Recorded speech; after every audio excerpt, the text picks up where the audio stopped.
లక్షల లక్షల రూపాయలు, కోట్ల రూపాయలు ఖర్చు పెట్టి వ్యాపారాలు నడిపిస్తారు.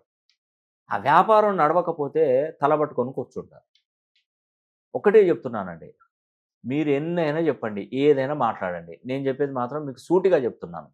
మీరు ఏదైనా వ్యాపారం పెట్టినప్పుడు మీ వ్యాపార సంస్థకు మీ డేట్ ఆఫ్ బర్త్ గాని, మీ పిల్లల డేట్ ఆఫ్ బర్త్ గాని, మీ భార్య డేట్ ఆఫ్ బర్త్ గాని మ్యాచ్ అయ్యే విధంగా సంస్థకు పేరు పెట్టుకోండి. అలా పెట్టినటువంటి వ్యాపారం 100కు 100% నడుస్తది. మీరు కళ్ళు మూసుకొని చూడండి. నేను 100% చెప్తున్నా. అబద్ధం అనేది లేదు. ఒక్కసారి ట్రై చేసి చూడండి. నాకిచ్చే ఫీజు పెద్ద వేలలో, లక్షలలోనైతే లేదు కదా! ఒక్కసారి చేయండి. లక్షలలో మీరు బిజినెస్ పెట్టుకుంటారు. కోట్లల్లో మీరు బిజినెస్ పెట్టుకుంటారు. పెట్టుకోండి.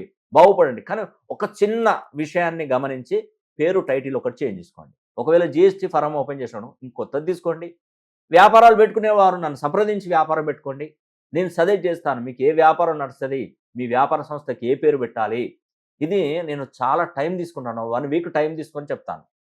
ఆ పేరు పెట్టుకోండి. జీఎస్టీ ఫారం ఓపెన్ చేయండి. లైసెన్సులు తీయండి. వ్యాపారాలు నడిపించండి. కోటీశ్వరులు గాండి, ధనవంతులు గాండి.